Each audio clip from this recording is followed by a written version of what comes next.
heard the lock click, then the thud of Italian leather shoes on our hardwood floor. The apartment reeked of his new French cologne. Ethan walked in, grinning smug, lugging a Louis Vuitton duffel. His gold watch caught the kitchen light like a spotlight. "Thanks for the upgrade, babe," he said, tossing his jacket onto a chair. I just smiled.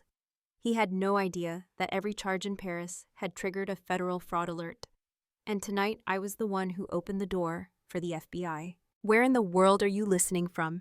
Subscribe if you've ever been underestimated and turned it into power. Let me tell you how it all began. My name is Sarah Miller. I'm 34, live in Washington, D.C., and I work in cybersecurity. I've always liked structure systems that behave the way they're programmed to. Too bad relationships don't follow code, especially not when your husband is a human error wrapped in charm. I met Ethan 7 years ago at a tech mixer I almost didn't attend. He wasn't in tech, he was in sales or marketing or something between startups. But he was magnetic, confident, the kind of man who made you feel like the only person in the room. We married too fast. I had a solid job at a government contractor. He bounced from idea to idea. First it was crypto, then NFTs, then consulting. I paid the bills. He chased the dream. For a while I told myself it was teamwork, that my stability gave him freedom to figure it out. He said he'd make it big for us. I believed him, but belief fades, especially when your husband comes home with receipts that don't match his story. A new watch he won at a conference, a dinner bill from a city he supposedly never visited. Then there were the little things, him hovering near my home office when I worked late, asking odd questions about my company's training programs, joking too much about how we should take a lavish vacation on your fancy budget, babe. It wasn't enough to accuse him, but it was enough to make me turn inward, to start checking logs, reviewing access, testing whether the person I married might try to test me. I even set up a decoy account, not because I thought he'd go that far, but because I'd learned over time that trust without verification is just denial in a prettier dress. Still, I wanted to be wrong. I wanted to believe I was just paranoid. Because if I was right, it meant the man I once loved was now just a threat with a wedding ring. I didn't tell anyone, not Chloe, my best friend since college who now works as a tech lawyer, not my boss, not even my mother, because part of me still thought Ethan would pull it together, get a job, show up, be the man he promised to be. Instead, he stole from me, from our home, our future. And worst of all, he smiled the entire time. But I wasn't going to scream. I wasn't going to cry. I was going to wait for him to make the wrong move. And when he did, I'd be ready. It was 2:43 a.m. when my phone buzzed on the nightstand. One sharp vibration, then another. I reached over, eyes half closed, and saw the alert. Unusual activity detected, credit, international location. I sat up, heart suddenly awake. I hadn't used that card in over a year. Not since I flagged it internally as part of our company's fraud detection simulations. It wasn't even real, it was a honey trap. One I never thought I'd need outside of work. But there it was, a $4.82 charge at Hotel Fouquet's Barrière Paris. I blinked at the screen, then slowly turned to the other side of the bed. Empty. The sheet was still warm. I slid out of bed, walked barefoot down the hall. Ethan's laptop bag was gone. The closet door hung open. So did the drawer where I kept my work devices. I stepped into my office. Everything looked untouched except the slight angle of my backup monitor. Not noticeable unless you'd used it. And someone had. I logged into the company's training dashboard. My decoy card, clearly labeled internal use only, had pinged 5 times in the past hour. First at a high-end luggage store in D.C., then a booking platform, then an airline. And first class, to Charles de Gaulle. He left, he stole, he flew. And worst of all, he thought I wouldn't know. The audacity of it hit me like cold air on bare skin. But I didn't scream, didn't call him. I did what I've trained people to do for 10 years. I documented. Screenshotted every alert. Logged the timestamps. Triggered the flag to our fraud partners. Forwarded the activity trail to a folder labeled Ethan in progress. He thought he was playing me. He had no idea he'd just made himself the star of a real-time case study. I walked back to the kitchen, poured a glass of water. The clock read 3:27 a.m. Somewhere over the Atlantic, my husband was drinking champagne on my dime. I sipped quietly. Let him enjoy it. It would be his last taste of luxury for a long, long time. By the time I woke up later that morning, Ethan was officially off the grid. He'd left a note on the kitchen counter, in his usual lazy scrawl. Taking some time for myself. Don't wait up. Not even signed, just that. As if he'd run out to clear his head. as if he hadn't just stolen my identity, my money, and my trust all in one flight. I picked up the note like it was contaminated, slid it into a clear folder, labeled it evidence number 3. Then I opened my laptop, 4 new alerts, 4 more charges. Yen, $650. Watch Boutique Champs-Élysées, $275. Rooftop bar, Eiffel Tower view, $3,200. Louis Vuitton flagship, 100. Luxury taxi service. Luxury taxi. The man wasn't just spending, he was performing. I opened our shared photo album out of curiosity. He'd uploaded a selfie, of course. Slicked back hair, sunglasses, a smirk that made my stomach turn. Caption: when life finally pays off. Life didn't pay off, I did. And the card he was flashing around like a trophy, it was never connected to our real bank account. It was a clone training asset flagged with multiple tripwires that sent every transaction straight to our federal partners. My inbox lit up with the message from Agent Keller. Saw the charges come in. Want to move forward with a formal file? Not yet. I needed Ethan to keep digging. The deeper he went, the harder he'd fall. And the clearer the pattern of fraud. That's the thing about greedy people. They don't stop when they've gotten enough. They stop when they think they're invincible. So I waited. Let him keep drinking rooftop champagne. Let him parade around like a self-made man. Let him post, let him swipe, let him brag. Because every time he used that card, he wasn't living large, he was signing his own confession. Click by click, swipe by swipe. And I was watching. Over the next 3 days, I watched my husband unravel. And the worst part? He thought he was thriving. Every night around 2 a.m., I'd get the alerts first like clockwork. Charges from Paris, then Milan, then Florence. Ethan wasn't just vacationing, he was on a tour of ego.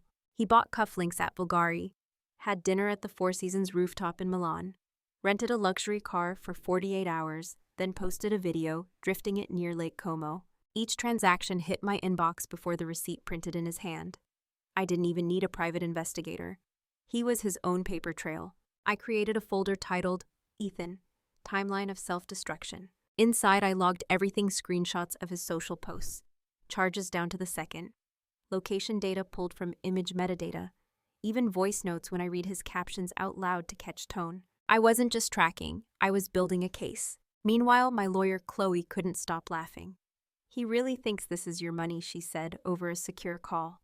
He's flaunting evidence like it's an accessory. And it was. Each item he flaunted another felony. He sent me a text on day 3. Paris is everything, you should come. I booked us a couples massage. Your card's already taken care of. The audacity was blinding, but I didn't reply. Instead, I flagged the charge with the fraud monitoring team. Agent Keller replied 2 minutes later. Good, keep it going, he's confirming intent in every purchase. Letting him dig wasn't easy. I wanted to scream, to confront, to smash that fake life he was building. But power isn't in yelling, it's in waiting, in knowing exactly when to pull the trigger. So I watched the alerts, logged the files, polished the case, and imagined the look on his face when he finally realized the vacation he bragged about was actually a countdown. He came back on a Thursday. Afternoon light spilled through the blinds as I heard the front door creak open. Then his voice, too loud, too pleased with itself. Babe, I'm home. He walked in like a man who'd won the lottery, skin tanned, wrist heavy with gold. That Louis Vuitton duffel slung casually over his shoulder. I was at the kitchen counter slicing lemons for a pitcher of iced tea. It took everything not to clench the knife. Miss me, he grinned. Paris was unbelievable. I smiled, poured tea slowly. I'm sure it was. He dropped the bag with a smug thud, then pulled out a new silk scarf. Got you something. Thought of you in Milan. I took the scarf, folded it neatly, didn't speak. He didn't notice. He was too busy unwrapping his souvenirs, designer loafers, a limited edition watch, and a cologne that reeked of arrogance. You should have seen the sunset from the rooftop bar, he said, twirling the watch like a prize. And the food unreal. Honestly, I feel transformed.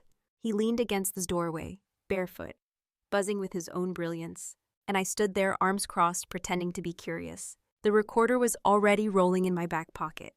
Every word he spoke was another nail in his own coffin. He kept talking, describing every bite of lobster, every executive he met, how nobody suspected a thing. Not even you, he added, chuckling. Seriously, babe, you've got to learn to live a little. I almost laughed. Almost. But I just tilted my head. So the card worked fine. He winked. Perfectly. High limit, no flags. Honestly, why haven't we used that one more often? My jaw tightened, still smiling, still nodding. He didn't know the card had been flagged after his first transaction. Didn't know it was tied to a federal training program. Didn't know his perfect week was a digital confession. When he stepped into the shower, humming off key, I pulled out my phone. He's back, full audio logged, ready to proceed. Chloe replied instantly, "Let's alert Keller." As the water ran behind me, I looked around our apartment, his luggage splayed open, his arrogance dripping from every object. And for the first time since this all started, I felt calm, because I knew what came next. And he didn't. I sat on the edge of the bed that night, towels still wrapped around my damp hair. The house was quiet. Ethan was snoring softly in the next room, exhausted from his week of luxury. I stared at the photo on my nightstand, one from 5 years ago. Us in Hawaii. Me in sunglasses, him holding my hand like we were forever. I used to look at that picture and smile. Now I looked at it and wondered, how many times had I ignored the signs? The unpaid credit cards, the failed ventures, the way he made me feel like a killjoy for caring about budgets, bills, consequences. I remembered the first year of our marriage when I stayed up until 3 a.m. helping him build his pitch deck. When I covered rent 2 months in a row so he could take a leap. When I defended him to friends who raised eyebrows. I remembered the guilt I felt whenever I thought, he's using me. Because love shouldn't come with suspicion, right? But now as I looked around our room, his things, his lies, his mess, I knew something with a brutal kind of clarity. I hadn't just enabled him, I'd built him a platform to betray me. And he stood on it proudly thinking I'd never push back. But I was done building for someone who only took. Done shrinking myself to keep the peace. Tomorrow everything would change. The evidence was airtight. The FBI was ready. My lawyer had everything lined up. All I had to do was say the word. And that night, somewhere between the silence and the ceiling fan's slow spin, I did. I whispered it aloud. It's time. By Friday morning, the plan was in motion. Chloe met me at a corner cafe in Georgetown. No briefcase, no blazer, just a travel mug, and her signature deadpan expression. We've got everything, she said, sliding her tablet across the table. Timeline, receipts, GPS, audio, that last recording, he basically confesses. I nodded. My tea was still hot, untouched. My hands weren't shaking. We'd built this case like I'd build a threat simulation at work, layered, time-stamped, airtight. How soon can Keller move, I asked. He's on standby. He recommends we do it at home. Less risk. Familiar ground. Will Ethan see it coming? She looked at me like I'd just asked if gravity worked. He still thinks he got away with it. That night, I triple-checked everything. Backup files labeled and time-stamped. Audio logs saved to a secure cloud, and 2 encrypted USB drives. Screenshots sorted by charge amount and location. Photos of him bragging, posing, texting from luxury rooftops. I even had the note he'd left, taking time for myself. It would look great in court. I changed the battery on the hidden audio recorder under the kitchen shelf. Tested the mic hidden in the lamp base near the couch. This wasn't revenge. This was a capture. I texted Keller, ready on my end. He's home, totally unaware. He replied in seconds. Officers prepped. Just say the word. That was the power of preparation, of waiting, not confronting in anger, not making noise. Just letting him build the gallows with every swipe of my card. At 9:12 p.m., I brewed coffee. Lit the jasmine candle Ethan bought years ago and never used. Set the playlist to low jazz, his favorite mood. I wanted him comfortable, relaxed, blissfully unaware. Because when the knock came, I wanted to see that smirk fade in real time. Ethan emerged from the bathroom in a towel, steam trailing behind him. He looked proud. Man, that shower makes our entire trip feel worth it, he said. American water pressure just hits different. He didn't notice the recorder on the bookshelf. Didn't see the tiny red light blinking softly. I could get used to this, he added, flopping on the couch. You should have seen Paris at night. I handed him a glass of wine, his favorite, cheap but strong. He smiled, sipped, and sighed. Everything went through smooth, by the way.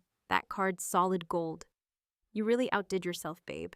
I stayed quiet. Let him talk. Let him build his own transcript. You know what's funny, he grinned. I was nervous the first time I used it. But then I thought, screw it.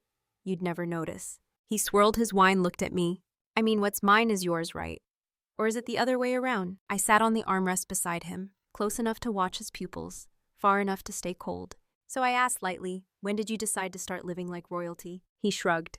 Somewhere between the private driver and the second Rolex. You'd be proud I negotiated a 10% discount. The laugh caught in my throat. I swallowed it. And you think you got away with it, I said.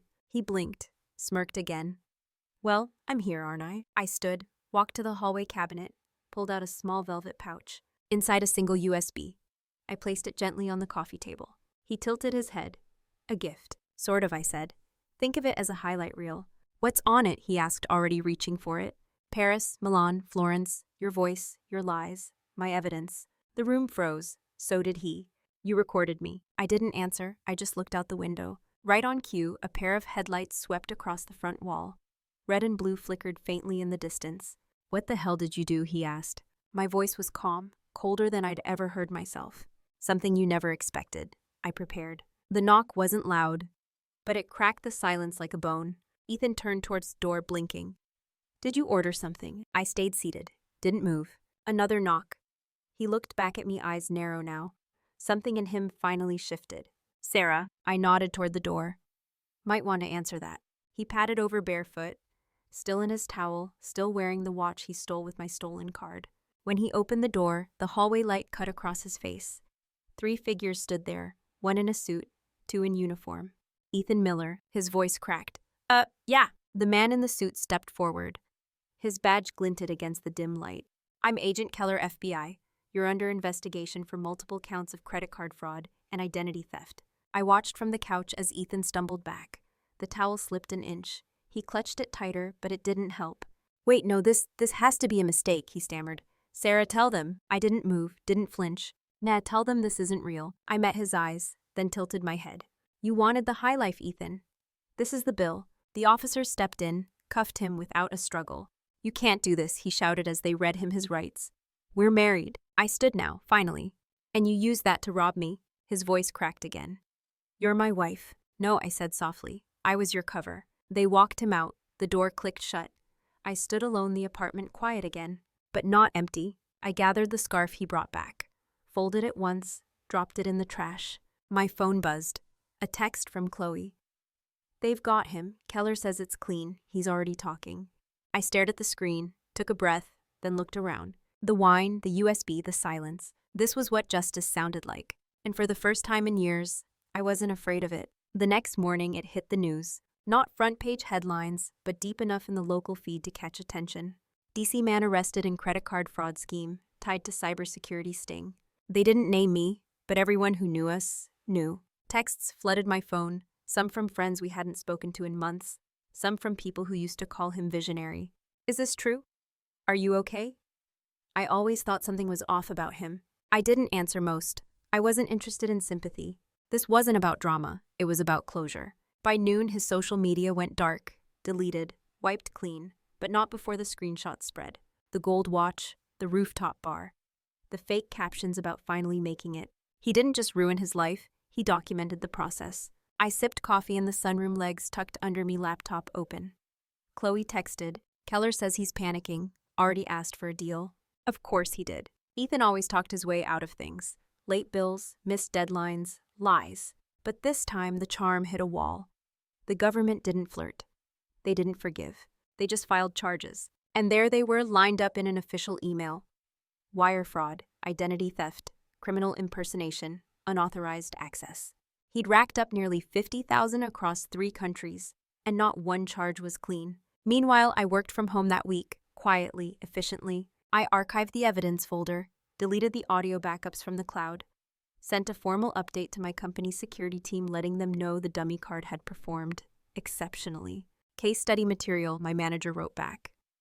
Let us know if we can use it in our next training module. I allowed myself one smile, then got back to work. Because while Ethan was explaining himself to federal agents, I had meetings, clients, deadlines. I didn't need revenge. I didn't want chaos. I just wanted space and silence to reclaim everything he'd taken. And for the first time in years, I had both. 3 days after the arrest, he called me. Unknown number. I answered out of pure curiosity, not compassion. Sarah, he said, voice dry, strained like someone who hadn't slept since the handcuffs clicked. I didn't say a word. Let the silence wrap around him like a mirror. I know how bad this looks, he continued. I didn't mean for it to get out of hand. That made me blink. Get out of hand. He spent $49,000 across 3 countries on a fake card he stole in the middle of the night, and now it got out of hand. I just needed a break, he said. I needed to feel something good. You needed to feel powerful, I corrected. Even if it meant using me. He fell quiet for a beat, then tried to soften. You and me, we were supposed to build something. We were a team, remember? I exhaled slowly, so slowly. I built the foundation, I said. You took a wrecking ball to it and called it ambition. I thought you loved me, he said barely above a whisper. I stood at the window, looking out over the city we once said we'd conquer together. I did, I said. But I finally realized something: you didn't love me. You loved what I could hold up while you did nothing. He sniffed, voice cracked. I'm sorry, he said. For everything. Noted, I replied. Then I hung up. Didn't block him, didn't need to. I knew he had nothing left to say that could touch me. That same afternoon, Chloe called. He took the deal, she said. Restitution, community service, felony record. No jail barely, but he's toast financially. Good. Let him spend the next 5 years rebuilding. While I spent them forgetting. I filed for divorce the next morning, sent the papers by courier. No note, no message. Just ink and finality. I changed the locks, then the city. Moved to Alexandria, fresh walls, no memories, fewer ghosts. My new apartment was quiet. Too quiet at first, but then it started to breathe with me. I painted the bedroom navy, hung blackout curtains, put a basil plant by the sink just because I could. My inbox was full of messages from friends. Most started with, I had no idea. I replied to none of them, because this wasn't for show. It wasn't for anyone else to process.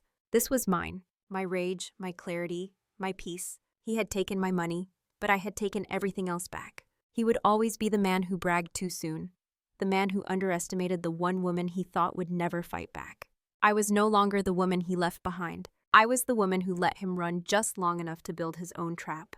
A month after the divorce was finalized, I opened a bottle of wine I'd been saving for something good. Not for a birthday, not for a celebration, just for peace. I poured a glass, stepped onto my new balcony, and watched the city lights blink like soft confessions in the dark. There were no more hidden files, no secret passwords, no checking cameras or alerts. Just wind, glass, silence. And me. People still ask questions. Co-workers, old friends, even my mother. Do you ever think he really loved you? Sometimes I did, for a moment. Or maybe I just loved the version of him I built in my head, the version I hoped he'd grow into. But the real Ethan. He loved power, he loved comfort, and he hated consequences.